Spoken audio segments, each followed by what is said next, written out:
Hope things are well. As far as transfer news go, the perfect story and the ideal Sean Longstaff replacement. We'll get through it in this video, but a younger centre midfielder, a better centre midfielder in my opinion, someone that will be a good Eddie Howe man, and just seems to be a perfect fit in Newcastle. So we'll talk about that in a bit. Starting off, we'll have to address Anthony Elanga because there's been so much drama surrounding him over the past 24 hours. I say drama. I'll probably say a bit more of a meltdown from Newcastle fans, and also, as usual, a lot of slowness from Newcastle United themselves. But Anthony Elanga, a player who was confirmed as a done deal on Monday, it's now Friday, and he is still not being announced as a Newcastle United player. Now, just because Newcastle United has not posted any official pictures or photos announcing the players are signed, does not mean he is not a Newcastle United player. Of course, yesterday, Nottingham Forest also lost Morgan Gibbs-White with Tottenham activating a £60 million release clause. Now, to be honest with you, if this release clause had happened before Newcastle was able to finalise that deal for Langa, I think this would have been a problem. I think this could have potentially been a deal ender if the release clause was activated before Newcastle completed the deal. But by the time that was activated, Newcastle's already got everything done. He's already signed the contracts days ago. He started doing his medical on Tuesday. We've got footage of the guy in my channel from 3 days ago. Once he's in that training ground, the finalisation, it's already at the final stages. All he has to do at that point is the medical. So I see Newcastle fans panicking a little bit on social media, but to hopefully calm the nerves a little bit. Somehow photographs have been leaked from this situation. Sam, I don't know how the hell Sam's managed to get the actual photograph of Elanga in a Newcastle top. I don't know how that's even possible, but fair play to him. Not to mention, there's also a lower resolution picture of the player meeting the Newcastle players, of course, at the training ground. And I don't know how these pictures are getting out there in social media, but they are legit pictures. Elanga is a Newcastle player. We do have that official. And if you want further evidence, we've even got William Osula with the media team that's been leaked on TikTok.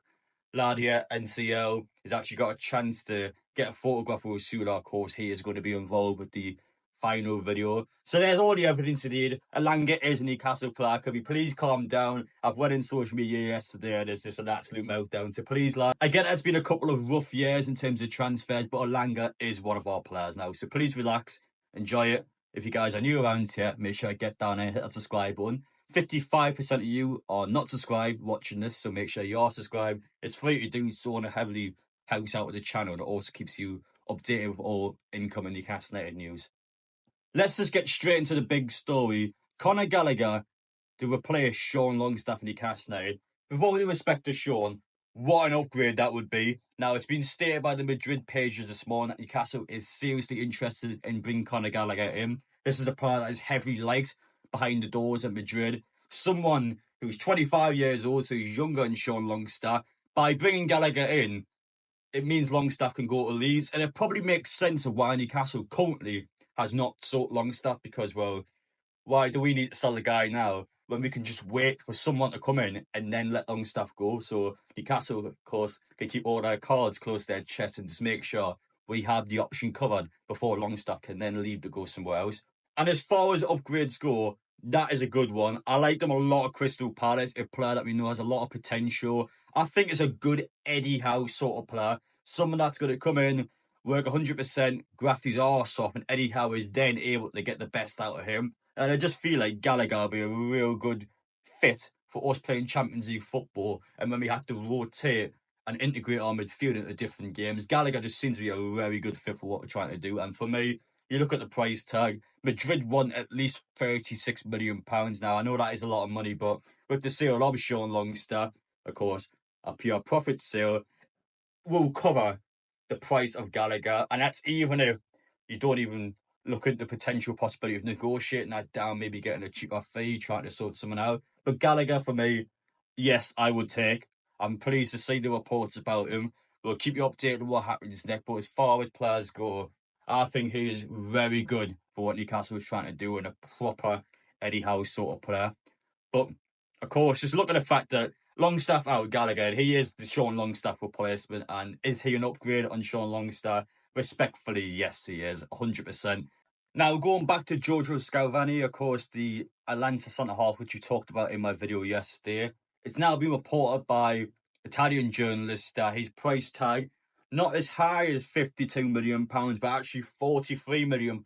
That's how much Atlanta wants to bring him in. So ultimately contradicting with what previous sources have stated. But £43 million, definitely more feasible than the £52 million we're talking about yesterday. Still feel like it's a bit on the steep end, but definitely a range where Newcastle, if they wanted to bring him in, that is a more reasonable fund than the £52 million. So we'll keep an eye on this one again. We know he's a player on Newcastle's radar, a player that is on our transfer list. And as far as centre-halves go, a lot of potential, wants to play Premier League level football. Let's see if we can get this one to happen. And just reported within the last couple of minutes when I'm recording this video, James Trafford looks like he might get a brand new offer from Newcastle. So again, I mentioned from my previous couple of videos where we mentioned the goalkeeper, Newcastle Burnley at a standoff. This week, something needs to give. Newcastle will either get the player this week or Newcastle will walk away from the deal this week. Burnley want upwards of, you're talking £40 million to bring him in. Newcastle, of course, don't want to play that money. So it's two teams that are just constantly butting heads over James Trafford. On the player point of view, he wants to play for Newcastle. He wants to join the football club. But of course, Burnley does not want to lose him. So you're at that stage where it's just a standoff. Newcastle are preparing the new offer. This, if it's true, probably sounds like it's going to be Newcastle's last offer, at least for now. Might come back towards the end of the window, or of course, in my opinion, if Burnley go down, which is quite likely this season, Newcastle can swoop in like a vulture next summer and then get this deal done. But we'll see what happens to this one now. Newcastle clearly want the goalkeeper in. I think does solve one of our problems now. I don't think goalkeeper is our main concern. Striker, of course, is a big one. Centre-half's a big one.